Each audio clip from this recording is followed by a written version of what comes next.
That is a good cup of coffee today. Hey guys, welcome back to Sweet Beulah Farm. Today we have a really fun day. We are going to be doing a lot of garden projects, garden prepping, building beds. We have a lot going on, but then there's other things going on too. So I figured I might as well share the day with you guys. Today is Saturday. It's about 70 degrees already it's 11. It's a little bit later, but we've been up for a while. We've had an interesting morning. We had two big dump trucks come and drop off some bulk soil. And so right now I'm watching my husband, Josiah, load all the dirt into the back of the gator and then drive it and dump it into the beds. So he is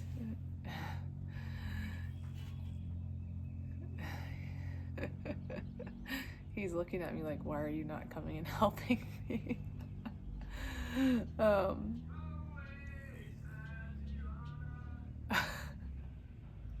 This is a really funny sight, and I'll show it to you in a little bit, but Josiah's driving the gator with the dirt in the back. He's using the hydraulic. This is not our gator, this is my mom's and her husband's, but it's really nice because it has a hydraulic lift to the back gate or the back trailer, and so it's really nice. You can actually move a lot of dirt really fast. So my girls are on top of the gator and my son is in the back, and my girls are, yes, on top. You heard me right, they're on top of the gator.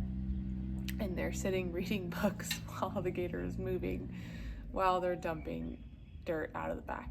So I'll try to get a shot of that. Dang it, my coffee is already getting a little bit too cold. I don't have a microwave anymore. We're like done using a microwave, partly because we like don't want to necessarily be using the microwave, but more so because I just haven't bought one, and we have an air fryer, and I'm trying to make do with the air fryer instead of the microwave and just slow myself down a little bit. But the one thing I always use in the microwave all the time is to warm up my coffee. If you're a toddler parent, you know that if you're drinking coffee, it lasts like 8 hours. So I use it all the time, and I'm kind of sad. That's the one thing I miss about the microwave a lot. So I'm trying to be really intentional about actually drinking my coffee. So if I was up there helping right now, I wouldn't be drinking my coffee. I would be making it cold and then being really frustrated because I didn't drink my coffee. So what's been going on?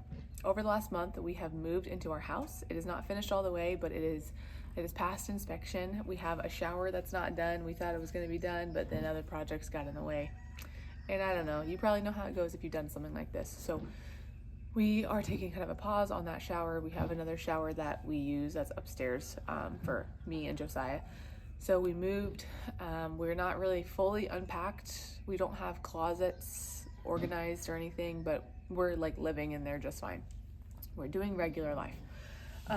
So we moved into our house. It's been an adjustment. The last week, Josiah has built part of the garden. He had to build a very tall fence because we have a lot of deer here, and specifically where I have the garden placed, we see like anywhere from 9 to 12 deer come by on a regular basis in that spot. Like that's their trail. And so he really did the research, and he wanted to make sure that we could get a good fence for a good price, I guess, too, and that he could do it mostly on his own. So he has built, I'll show it to you, but he's built about a 7-foot tall fence with something called Deer Buster, I think is what it's called. Deer Buster. I'm gonna have to look that up. So we've got that that's going on, and yeah, last week was my birthday. I turned 30, so I'm now joining the 30-year-old club, and I told Josiah, he's like, how do you feel? I feel like I don't want to say I made it. Like I don't feel like I made it, but I feel like I am now an adult, if that makes sense. And now I feel like I'm a real mom. I'm 30, like I'm a professional adult now is what I kind of feel like I'm seasoned. I'm a seasoned adult, seasoned mom, somewhat. I don't know, I have toddlers. I'm not necessarily a wise old mother, but I'm 30, so woohoo. And so for that, we went and we got some roses for my birthday. I'll show you guys those. They're beautiful. They're blooming right now and they smell incredible. And yeah, we have irises blooming. So I think I'm gonna just take you guys around, kind of show you what's going on, show you some updates. We're gonna work in the garden a little bit, and we'll just have a little hang around, work with us kind of day. All right, something that I want to address because it is the most ugly part of our house. It's not even a part of our house, but it's around our house, is this big area right here. This is in between our garage. Yes, we have a detached garage. We have a little breezeway back there, and then our driveway and such. This has been a complete mess, and hopefully in the next couple weeks we're going to put sod down here. But this is kind of like I'm envisioning like some sort of cottage garden here. Like I'm envisioning doing really tall, like, I don't know, hydrangeas, foxgloves, all these things in the back, kind of run some things over there in the corner. It is a lot of shade here normally.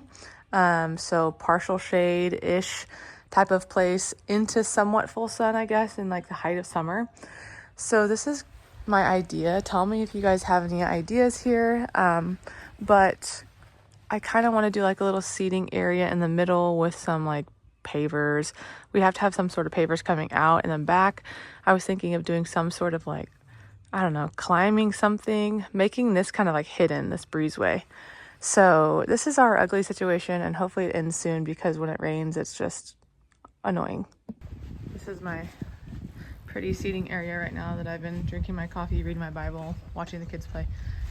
So here are, this rose is about done. But here are the roses that I got for my birthday. I had a gift card to a local nursery, and I got to get 4 of these. So this is a climbing rose. This is called White Dawn. It hasn't really bloomed yet. This is like one of my favorites. It has lots of blooms on it, and a lot of them are kind of like getting to their end. A lot of them are opening up. Let's see. Oh yeah, that one looks pretty. These are called Coco Loco, and it's just a bush variety. Another bush variety here. This is called, I think, just Peace. This is like a tea hybrid. Oh, I don't know where the thing is. Where is it? Yeah. Yep. Peace tea hybrid. And I love this one. I think it smells really nice. It's kind of like more citrusy smelling. That one's almost done. A couple more opening up, but I basically had the kids just pick out. I told them what, like a bush or climbing, and they picked out colors and stuff.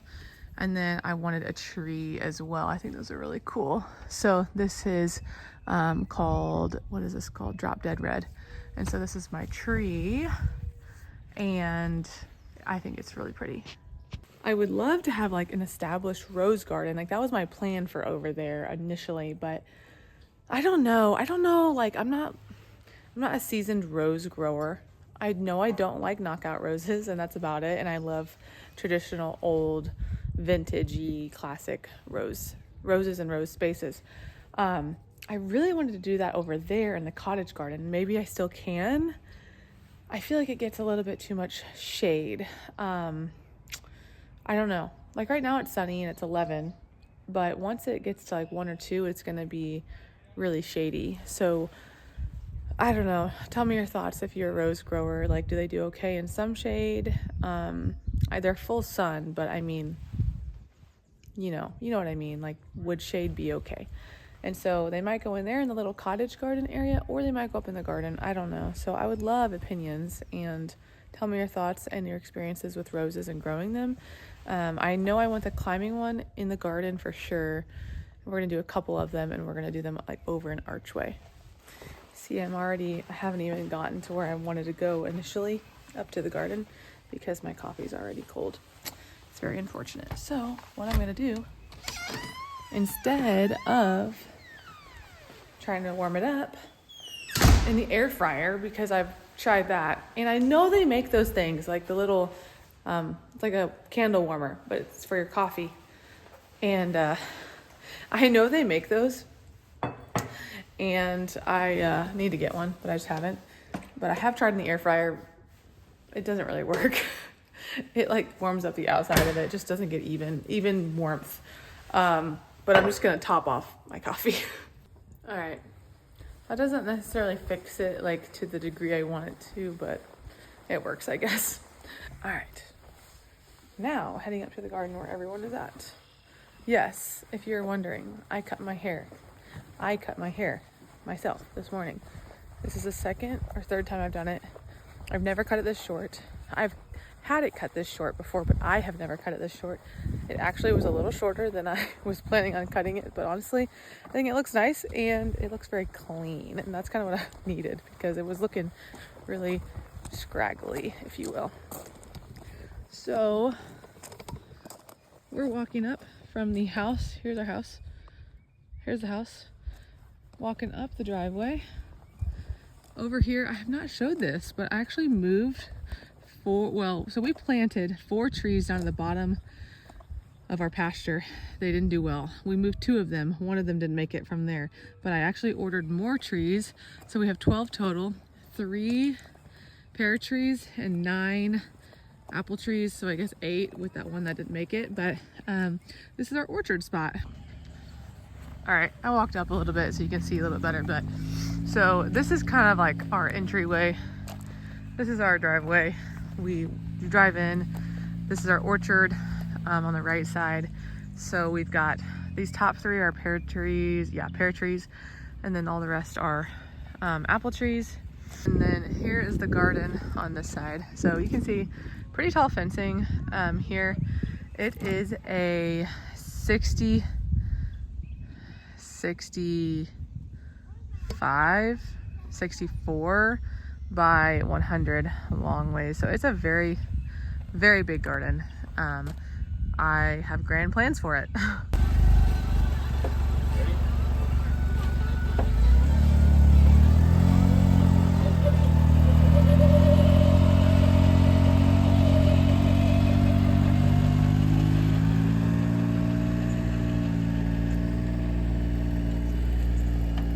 So Josiah and me, I will say I helped with the posts, which was a lot, but Josiah basically has built this whole thing. It is a lot. Last night, we just got 2 bulk loads of dirt. I would recommend doing it that way if you can afford it. So right now in here, we have our spigot in here, which is great, but we moved all of our plants out. I've been hardening them off kind of like sporadically over the last 2 weeks with weird weather that has come in, but so I have a lot of my little baby stuff, and I still have some other things inside the garage that still needs to come out, but this is basically it for right now. So right here when you walk in, this is going to be 16 4x8 beds, and this is going to be where the flowers are. This is going to be all cut flowers. Then over here where he's filling up now, it's kind of be like where like the vegetables are more so. In the middle here, we're gonna have kind of like 4x4 smaller beds, and then room for picnic table, things like that. And then on the other side, we're gonna have longer, like 4x12 beds, I think, running this direction. Anyway, this is gonna be like the seating area. More vegetables up there, and then I have 4 of these really, really long beds. These are 4x48. They're very, very long, but I like them. Because I just like the way they look, honestly, and I feel like we'll get a lot out of it. Hi! So these are 4x48, like I said. These 2 beds right down the middle, this walkway on either side, are going to be tomatoes. So we're going to have cattle panel running all the way down in straight lines. And then we're going to have 2 more beds just like that on this side. And those are all going to be arched going across, if you can imagine that. And then on this other side, just kind of like in the ground, is going to just be like corn and sunflowers. And if I have room, I'll put a few like pumpkin or watermelon. I have some for beds, but we might put some in there too. But I want the goal, I'll show you the goal here. So this is facing east, this is west, south. And so the goal here is that my flowers are over here, more vegetables, you know, taller things, taller tomatoes, peppers over here, things like that.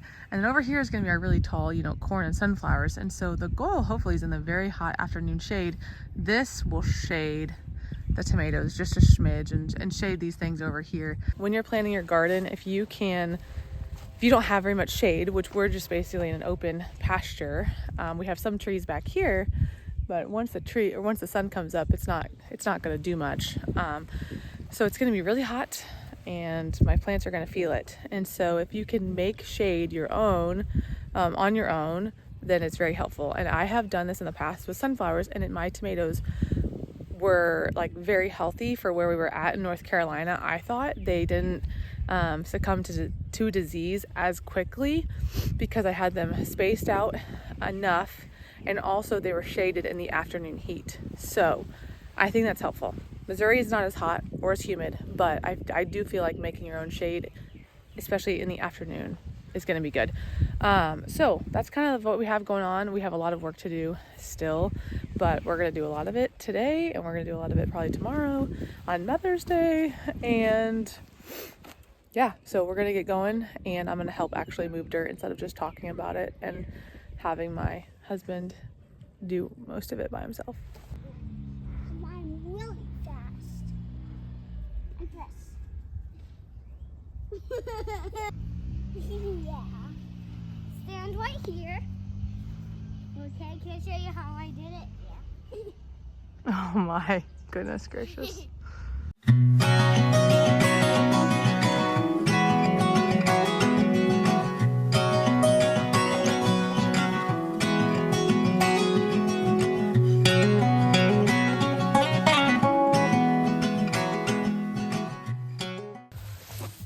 If that isn't functional fitness, I don't know what is.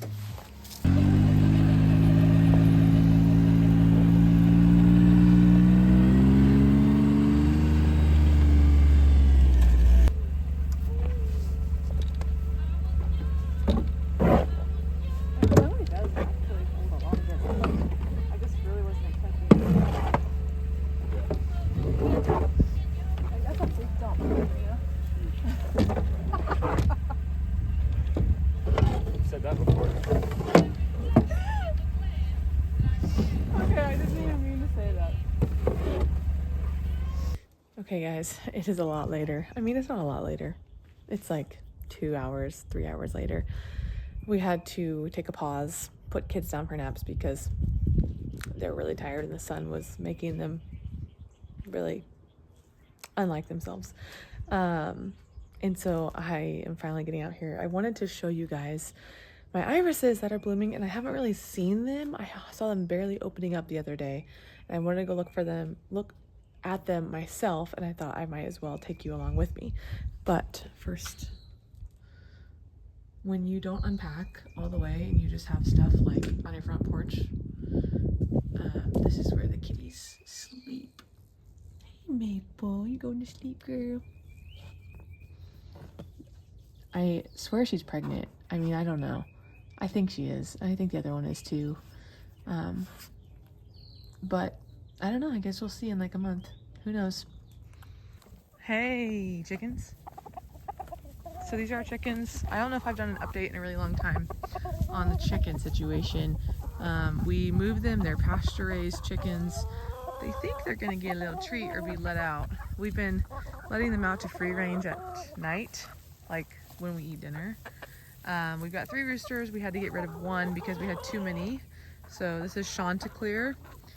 That is Otto, and that's Bob Ross. Whoa! I must have just scared them. Anyway, they have a tractor, and we move them like every couple weeks. They have a pretty big area that they are in, and we do, like I said, we let them out at nighttime, and they kind of go wherever they want, and they go back. And we have 28 right now. We started out with like 43, so we've lost that many to mostly hawks when they were younger, and owls is really what we have come to the conclusion of. We've got a couple of really big owls here, so it's kind of just part of it. We do have 28 in the brooder that we're actually going to put out tomorrow morning in the pasture.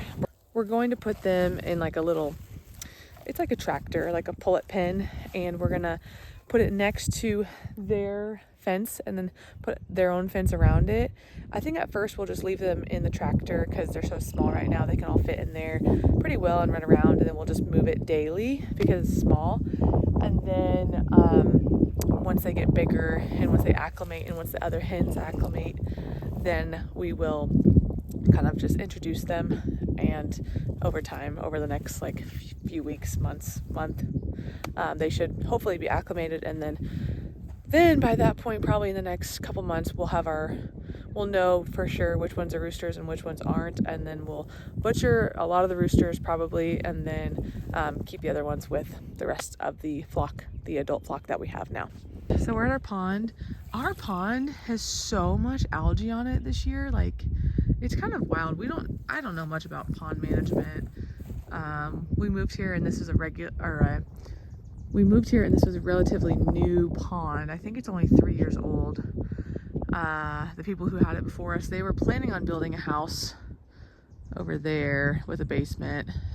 You can kind of see our situation now. House, driveway, garden, but so much algae. And I saw that on another pond nearby, and I don't know if it's just actually 2 ponds. I saw it on 2 ponds nearby, and I don't know if it's just the environment of where we're at right now.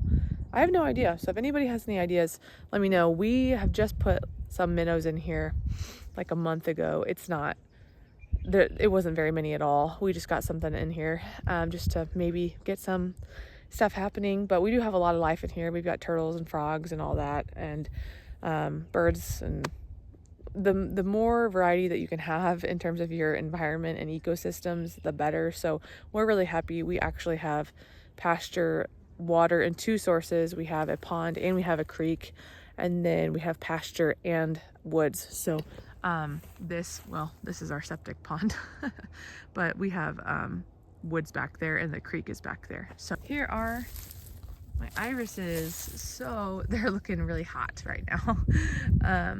We moved here and the people that had the land before us planted them. So this is on like the bank, not the bank, the berm of the pond. I don't know if you can really tell, like I'm standing on this backside right here. And they have planted irises all the way down and around, and it's all the way across, and it's really pretty, but it's really hard to mow this because people who built this, I just don't think it was built super well, honestly, and it's really steep. This was a really steep hill in general, like our whole piece of pasture. And I really like them. They're really pretty, and I know that irises like their feet wet, but I think I might dig them up and move them because you just can't even really see them or appreciate their beauty unless you come up to the pond, which we walk around here often, like at nighttime, but I'd rather, I think, have them up like by the garden or somewhere else, in the cottage garden area. I don't know. If you have any ideas, let me know.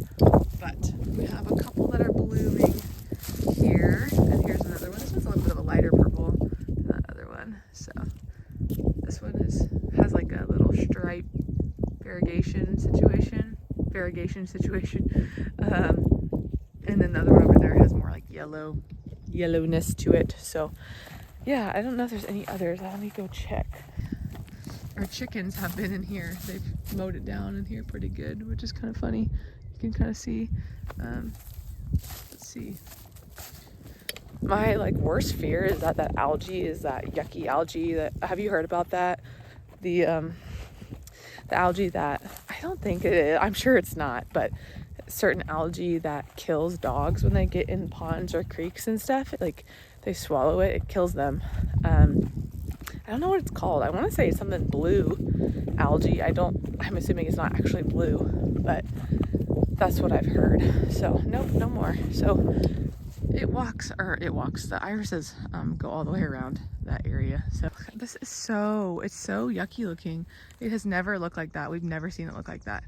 So if you have any tips on pond management, I mean, there's probably an imbalance because we don't have like a lot of fish in there right now, but it is interesting because even last year it didn't look like this. So I don't know. Like I said, we kind of took a break from moving the dirt. It's moving pretty fast overall because we have the gator. I couldn't imagine doing it with a wheelbarrow or something. We might text our neighbor and see if we can use their skid steer, because then we could just pick it up and then put it in if it fits in the garden, if it fits around the beds. That's kind of the hard part, is like we already have these beds fixed to the ground pretty much because they're so big and can't move them, and we can't drive around them with a skid steer, barely with a gator. Then we have to do it by hand, like manually. So anyway, we're kind of taking a break. Josiah's doing some other work and the kids are napping. Probably get to it again here about in an hour. But for right now, we have one of the beds, I'd say like 80% filled. And then we're gonna fill the other one. Honestly, it'd probably be faster. The kids are napping. Probably be faster that way to do it while they're sleeping. But it is like the heat of the day. And actually it's like kind of hot. It's like our hottest day so far. So it's decently filled. So we're gonna do that. Hopefully we can get the other one filled. That would be nice, so I can get some stuff planted like either this evening or in the morning. His tip, if you have never really gardened, you don't want to plant in the heat of the day because your stuff is going to probably have transplant shock more so than what it would naturally. It doesn't look like a lot right now, but come a month or two, it's going to look like a completely different space. And I'm really excited about it. I really am excited for the flowers. And I'm excited to like kind of bring that to other people in our community. Cut flowers have kind of stood the test of time, I'd say. Just, it's like one of those things. And I just feel like people love cut flowers. And even if we're kind of in a bad economy and people feel like they might not be able to like go afford super beautiful bouquets for Mother's Day or whatever, you can even just go in your yard. Like there's so much around that you can go cut and just foliage. It doesn't have to be anything fancy, and you can make something really pretty on your table. And so I think tomorrow for Mother's Day, we're gonna have my mom over for like a brunchy type thing before church. And I think in the morning what I'm gonna do is I might see if I can cut a rose or two that look good. And then I'm gonna go out, look for some my local, like on the tree line, local foliage, and then see if I can see. I think I have some purple phlox in the woods. I can do that. And then, I don't know, maybe I'll cut an iris. Who knows? That's what I'm going to do. Anyway, I think I'm going to be done with this little vlog for right now. I will try to maybe update you tomorrow on what this looks like in here. And then Mother's Day, and I don't know. We'll see. So anyway, thank you guys for watching. We really appreciate it. We'll see you next time. Bye. Okay, I actually already finished this video, but while I was finishing it, Josiah, look, one of our wonderful, wonderful neighbors is letting us borrow their skid steer, and it literally is so easy compared to what we were doing. We were shoveling dirt, and it was gonna take, Aspen said, it's gonna take 40, she said, it's gonna take 40 days and 40 nights to do this. I was like, I sure hope not. Anyway, I just wanted to say how amazing this is, and thank you, Jason, because when you make good neighbors, you need to be a good neighbor back, but you get to use some really nice stuff. All right, this is me actually saying goodbye. Bye.